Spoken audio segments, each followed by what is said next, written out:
السلام علیکم ورحمۃ اللہ وبرکاتہ۔ پروگرام تلخیص معانی القرآن کی 99 نمبر کی نشست میں آپ کا خیر مقدم ہے۔ آج کی اس نشست میں سورۃ الغاشیہ سورہ نمبر 88 کا خلاصہ پیش خدمت ہوگا۔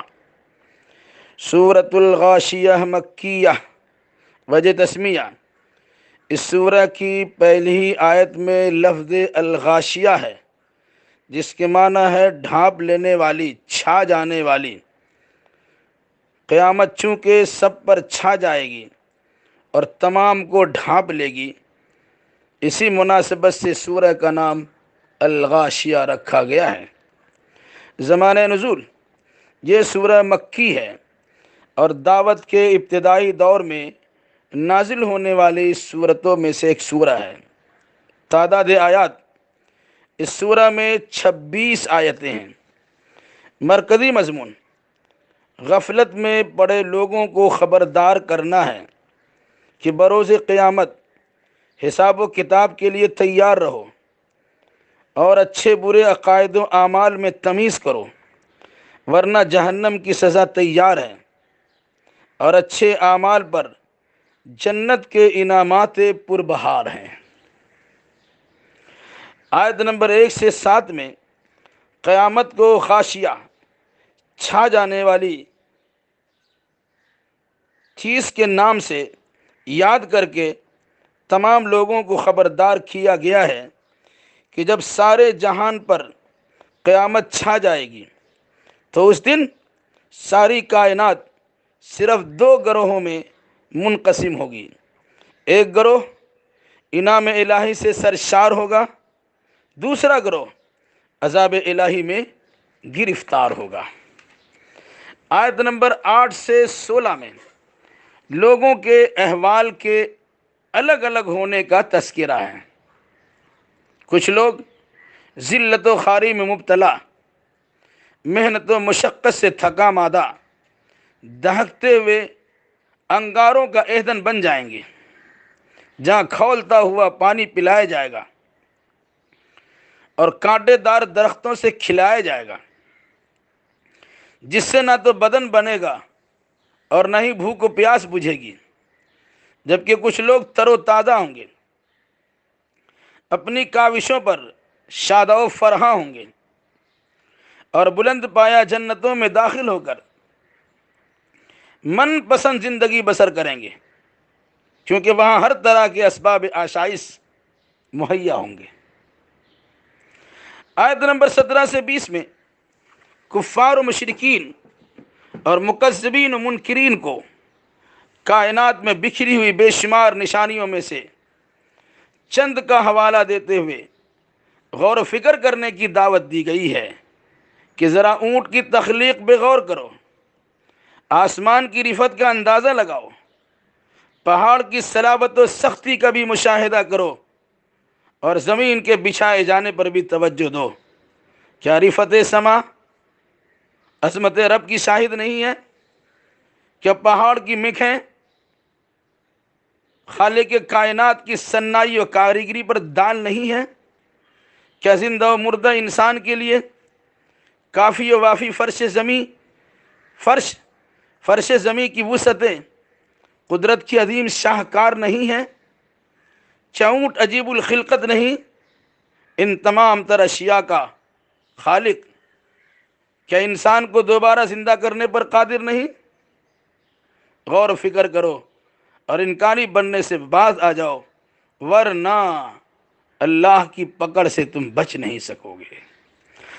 آیت نمبر 1 سے 26 میں رسول اکرم صلی اللہ علیہ وسلم کو مخاطب کرتے ہوئے دعوت و تذکیر کرتے رہنے کا حکم دیا ہے، مگر زور زبردستی کرنے سے منع کیا گیا ہے، کیونکہ آپ صلی اللہ علیہ وسلم کا کام صرف پیغام رسالت ہی ہے اور رب کا کام حساب لینا ہے۔ آپ صلی اللہ علیہ وسلم کی نصیحت سے اعراض کرنے والے، آپ کی تعلیمات سے انکار کرنے والے عذاب الہی سے ضرور دوچار کیے جائیں گے۔ تو اس سورہ کے اندر بھی انسان کو کچھ ایسی چیزوں کی رہنمائی کی گئی جن میں غور و فکر کرنے کے بعد وہ اپنے خالق کی معرفت حاصل کر سکتا ہے، اپنے رب کو پہچان سکتا ہے، اور پھر اپنے بارے میں نظریہ قائم کر سکتا ہے۔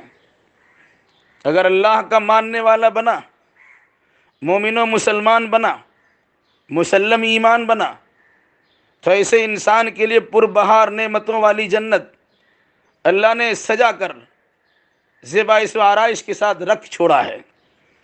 لیکن اگر کوئی انسان اپنے آپ کو اللہ کا نافرمان بناتا ہے، کفار و مشرکین کے زمرے میں شامل کیا رکھتا ہے، تو اللہ نے ایسے انسانوں کے لیے جہنم بھی تیار کر رکھی ہے، جہاں کھولتا ہوا پانی ہوگا، کانٹے دار درختوں کا کھانا ہوگا، جس سے انسان کھائے گا، نہ موٹا ہوگا، نہ بدن بنے گا، نہ ہی بھوک مٹے گی، نہ پیاس، بلکہ وہاں موت و حیات کے درمیان کی زندگی گزارنے پر مجبور ہوگا۔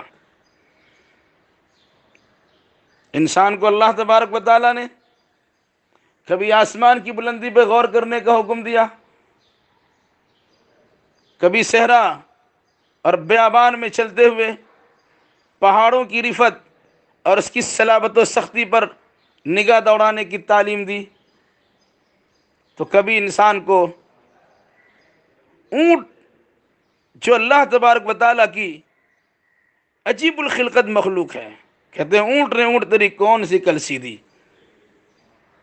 اہل عرب کی سواری، بلکہ خشکی کا جہاز، اونٹوں پہ غور و فکر کرنے کی دعوت دی، اور اس کے ساتھ کہا یہ اللہ کی شاہکار مخلوقات ہے، ان پر غور و فکر کرو۔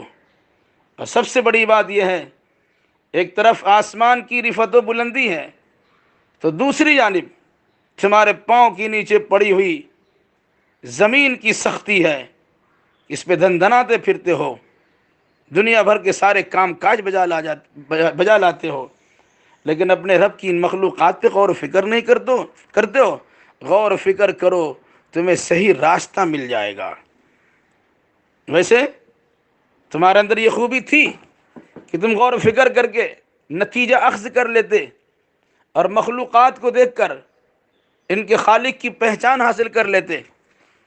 تم نے ایسا نہیں کیا، تو اللہ تبارک و تعالیٰ نے تمہیں سمجھانے کے لیے تمہارے پاس اپنا آخری رسول بھی بھیج دیا۔ ان کا کام صرف پیغام رسانی ہے، دعوت و تبلیغ ہے، رہنمائی کرنا ہے، یہ زبردستی بھی نہیں کر سکتے ہیں۔ تم مانو گے تمہارا فائدہ ہوگا، نہیں مانو گے تمہارا نقصان ہوگا۔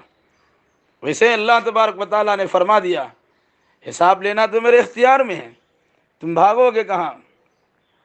یہ زندگی کے چند لمحات میں نے تمہیں دیے ہیں، اسباب و وسائل فراہم کر دیے ہیں، زندگی گزارنے کے ساری چیزیں تمہیں عطا کر دی ہیں، پھر بھی تم اپنے رب کو نہیں پہچانتے ہو اور اللہ کی نعمتوں کا انکاری بنتے ہو، اللہ کے رسول اور اس کی آیتوں کی تکذیب کرتے ہو، تو ہمارے ذمے تو حساب ہے، ہم ذرہ ذرہ کا حساب لیں گے کہ ان نعمتوں کا شکریہ ادا کیا تھا کہ نہیں کیا تھا۔